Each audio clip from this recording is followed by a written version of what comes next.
What's up, Jim? Thanks again for being with us. Appreciate it. Thanks for having me. And I'll do a little introduction here. Ben, like I said, Jim Loznicka, he's with 38 Coastal Life. He's the referral partner. If I have anybody who is looking to buy a house down in this area, his team is who I refer them to, formerly with Keller Williams, now 38 Coastal Life. So yeah, Jim, thanks for being with us today. And I know there's a lot of people that are going to be interested in the process, and because people have been obviously flocking to the beach since the whole COVID pandemic thing happened. So thanks again for being with us. Appreciate it. You've seen, you got some new applications in this week. Yeah. So we got four people under contract the past 2 days. So there's definitely starting to, all of our approved buyers are definitely, the turn times are a lot quicker for them going under contract. They actually have a little bit of time to breathe and actually digest if they actually want to buy a home. Kind of what we talked about a couple weeks ago, where it's starting to kind of feel like they don't have to rush into a home or, pretty much write an offer unseen. It's just, I feel like there's a little bit more stabilization, you could say, on buyer side. Yeah, that's good. Get back more into like kind of a balanced market. What do you, Jim, what are you seeing down here right now in the last couple months since interest rates have gone up? What kind of changes? Have you guys seen any changes, or are you dealing with mostly just cash buyers down here? No, we still have folks that are doing financing. I think really for like the period of about May 1 to about June 1, everything just kind of like everyone just put the brakes on everything they were doing. Like we had stuff under contract the middle of May, and that 4-week period, mid-May to mid-June, it was like the big brakes just got pushed. Everyone, like Ben was saying, rates were going up. They went like this on my pen. They just went vertical for a few weeks straight. Everyone got kind of skittish and scared because the cash buyers want to hold on to their cash, obviously, and trying to leverage the cash into a better lending position. But people we're dealing with this time of year are mostly going to be in that $700,000 level or lower on a purchase price. And so they're financing because it's near the jumbo rate for the most part. But we had a lot of folks just in the holding pattern. When you say the last couple of weeks, I've seen some things ticking up with lower priced properties we have up for sale, like full-time residential properties. We've seen more activity because people now are qualified. They're accepting the 5% or 5.5% rate that's out there. So they understand what's ahead in the next 6 months or so. And the rates probably won't change a whole lot between now and the end of the year, very much. I mean, we may go up a little more, but people, like Ben said, people are accepting the rate the way it is now. Yeah. You said something about this time of year. Is there a time of year when you're dealing more with people who are buying primary residences than people that are buying second homes or vacation homes? I think the primary folks are probably out right now because school is out and they're trying to position for the end of the year. On 30A itself, there's not a whole lot of primary buyers because they're all second home buyers.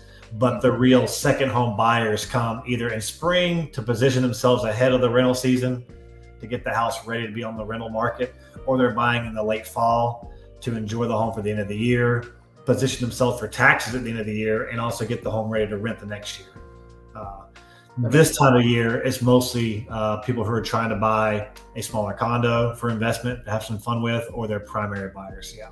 Gotcha. Okay. Primary buyers. It's just hard to move a family in the middle of a school year. It's either going to be in December you're trying to buy and sell, or it's this time of year you're trying to buy and sell. Right. Sweet spots are good areas for folks who maybe don't have a budget for like Rosemary or Seaside, in this 30A kind of area. Because I've noticed that I was just looking at it recently, and like you said, you can't get anything under $1 million in Rosemary. So where's a good area for a little bit smaller budget in the 30A area? Yep, and I'm working with we just closed one buyer who's in that sweet spot. I got two more we're working with right now, and it's in the Seagrove Beach area. So Seagrove Beach is it's about 6 or 8 miles west of Rosemary Beach and maybe about a mile east of Seaside. So it's closer to Seaside if you think about on the map where things are. It's about a mile, 15-minute walk to Seaside where Seagrove Beach is. And Seagrove Beach has a lot of condos were built in the mid-'80s, early 90s. So they're not as, they don't have the modern amenities like the newer things in Rosemary have. They're not a newer build. So you're going to have condos have lower ceilings. They're probably a frame build instead of a concrete build construction. But the entry point is the price. It's You get a 2-bedroom condo, a block from the water for around 600,000. Mm-hmm. And a block being a true block, we're talking probably 100 yards or less. You can be on the 30A side, which is the north side of the highway, and you can be in a 2 or 3 bedroom condo for around 600,000. You have to walk more to the beach. You may have to walk 400 yards to the beach. You can still hear the water at night. You can see the water from the end of the street. Do more walking, but on that budget, that's what you expect. I think Seagrove Beach, again, it's about a mile to the east of Seaside. There I can think of one neighborhood called Beachside Condos. It's about 100 yards from the beach. They range in price from 600,000 to about 750. You've got Seagrove Highlands, which are all 1, 2, and 3 bedroom condos, and they range anywhere from 450,000 to about 630,000. And we have we have a townhome development behind there as well, behind the Seagrove Highlands, and they are all in the 700s. They're 2 bedrooms, freestanding townhomes, so you actually own some land on those. And there's one more development within near Grove by the Sea. There are a few townhomes in there that range probably in the mid 500s as well. So that's kind of the starter area where I put people if they want to be around 700,000 or less. How many, when you have people coming down who this is their first time buying a vacation home or a beach home, what kind of questions do you get from them as far as like, how am I going to be able, will I be able to rent this place out and those kind of things? Do you help out with that kind of stuff?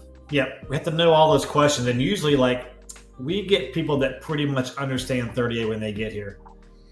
They already know which end of the beach they want to be on. They want to be on the western end of 30A, which is like Grayton Beach or beyond, or they want to be on the eastern end, Rosemary Beach, Alice, Seacrest Beach, Seaside, the likes, things like that. They kind of have an understanding of where they want to be.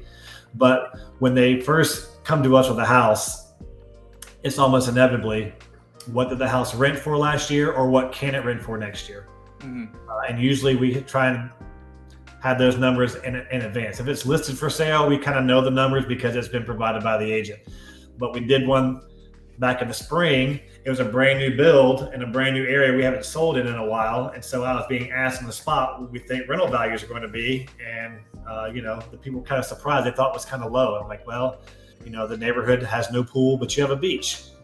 So people come here thinking, well, we don't need a pool because it's more upkeep. But our beaches are closed a lot because of weather or jellyfish, or just in general, it's too cold to swim and you need a pool, and it helps rental income. So these are small things that people don't understand, but usually we try and find a property for somebody that's going to rent about 7 to 8% of the purchase price. So if you're spending, let's say $1 million, you want it to rent for about $75,000 a year on a gross rental income to make sure it makes sense. That way you pretty much can cover your mortgage on that.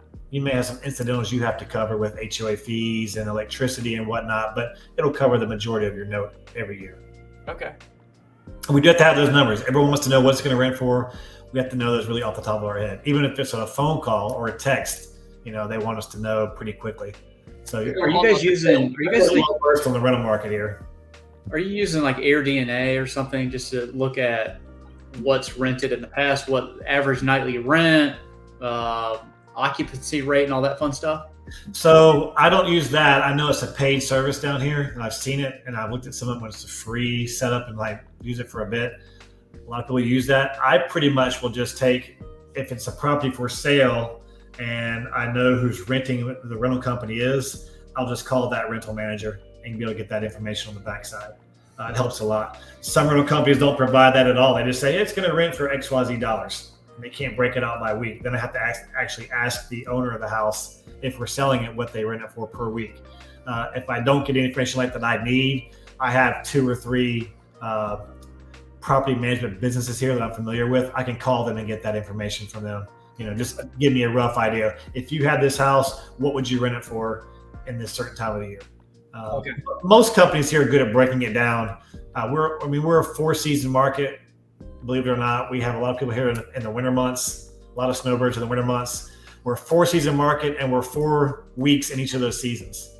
So like right now, Tyler, we're in summer season, and we're in peak summer because it's July. It's Atlanta vacation season right now here at the beach. Anything from July 4th through the start of the school year is peak summer. It's the highest of the high of what you're going to pay for rental income this time of year. If you're going to be renting, you'll be paying at the peak the premium. Gotcha. Do sale prices coincide with those rental prices in June? So it definitely can help the sale price. In some cases, a house, we could have two houses next to each other, and one can be renting for a certain amount less than the other house. It could be for finishes inside, and the finishes on that house and making more rental income can drive up the purchase price on that particular house over the other house. It's not as updated, but still has good rental numbers, if that makes sense. Gotcha. So if you can show you're making more money on the property, you can effectively drive up your purchase price because it makes it more valuable at the end of the day. It's a commodity. Yeah, no, that's one of those things that finishes aren't super important to me as far as renting a place, but they really are to my wife. She really wants like nice countertops in the house that she's staying in for 5 days. I mean, that's our market right now. They're right there in a nutshell. Like you asked me before, like how the market has changed. Well, the market here has become one where people are going to invest this kind of money, which we're over $1 million market right now. They're going to invest this kind of money. Everything in the house has to be done. Like if you're doing any work on a house, it has to be priced appropriately for the work that has to be done inside, because no one's just buying a house to buy a house now. That COVID rush of I got to get my hands on something to be at the beach, to have a place to work and live, that has all passed. That ended at the end of last year. People are buying now. People will pay top dollar for anything that's just finished to the nines. If it's done and done right, they will pay for it. If it's any small thing is missing, it's going to sit on the market for a while. Really? Okay. Jim, do you think you guys will see I guess we're starting to see, of course, inventory sit a little bit longer in Atlanta, and we're also seeing price reductions. Are you seeing the price reductions? Do you think that, you'll see more price reductions or lower price points? What are you guys going to see down there? Well, so we're seeing more price reduction. I actually got the numbers in a couple of days ago. I think we're doing this past month, so it would be the month of June. I think the market had 40% of the listings had price reductions in the month of June that are on either in the 30A. You could take one end or the other. We're only 2 zip codes, so that's how you figure it out. But either zip code here, they both average about 40% price reductions of the number of listings, which is quite a bit. Yeah. But I mean, a price reduction could be $1. It could be several $1,000s. It could be hundreds of thousands of dollars over the course of a listing. But I'm just saying, in general, we are seeing price reductions. It's a case where people are on the market, they want to sell, but like we just mentioned before, the finishes may not be just right. So you may have your house priced for the last house sold, but that house doesn't have the finishes that the new house has. So you have to kind of come into terms with that as a seller and realize, well, okay, the market has changed. We still want to sell, but we got to be where the market is now, because the market moves like this. The market moves up and down. It's a house is not a stock, but it moves like that based on the demands of buyers each and every week. Yeah. But we're seeing more price reductions, seeing a few more incentives. But in general, I think half the listings we have 400 something listings. I guess we have 1,000 total between each end of the beach, something like that. Half of those went under price reduction in the last month, somewhere along those lines. Half of those, man, that's a lot higher than. They still sell pretty quick. That's the other thing. I mean, we move inventory a lot here. I mean, I'm looking at some numbers now, and there are sold on Tyler on my end of the beach, the east end of the beach. Like right now, this last month, we did 20 sales. Our team didn't, but the MLS here shows 20 sales of over $5 million just last month between Seaside and Rosemary Beach. So even with the price reduction, the prices here are still amazingly healthy. Sure. That's kind of the difference. Gotcha. Okay, so you're seeing price reductions, but home prices overall are still on the rise? Yes. In fact, both ends of our beach here are still on the rise. I think the east end of 30A is kind of leveling a bit. The sales figures have gone up some, but they're only going up like a couple percentage points per month. The western end of the beach, 30A side, has kind of gone up in that 10 to 12% range. So it's still moving upwards, but overall I think it's leveled out quite a bit from where it was a year ago. Gotcha. Yeah. Well, Jim, thanks again for being with us, man. We hit our 30-minute mark here. Before we go, share your contact information with everybody so they know this is going to go, the recorded version of this will go on YouTube as well. So you can put up your all your contact information. Jim is down here on the Gulf Coast, 30A area. I'm sure you go outside of 30A, but Destin, Panama City, any of this stuff. So how do people get? I'll go as far west as probably some of Destin. I'll go as far east as Panama City Beach, just because the drive. You get outside of that, you're probably like an hour either way, so it's pretty easy. But yeah, I'm Jim Loznicka. I'm the broker for 30A Coastal Life. You can catch me on 30acoastallife.com, or you can email me at jim38coastal@gmail.com for any questions or information. Cool. Okay. Awesome. Yeah. Thanks again for being with us. Anybody who is interested in buying a beach home, give Jim a call. And you can be on the beach. Look, remember, you can be on the beach for under $600,000 in many cases. There you go. On the beach, a block from the water. No lie. Just give me a call. I gotta go down and check that out. I didn't even know about that. I got to go and check that out. That's awesome. Yep. No worries. You need to drive over there right now, Tyler. We're going back down to Seaside tomorrow, so I'll drive by Seagrove and check it out. All right. All right. Well, y'all have a good night. Thanks again, Jim. Thanks, guys. Appreciate it. Thank you very much.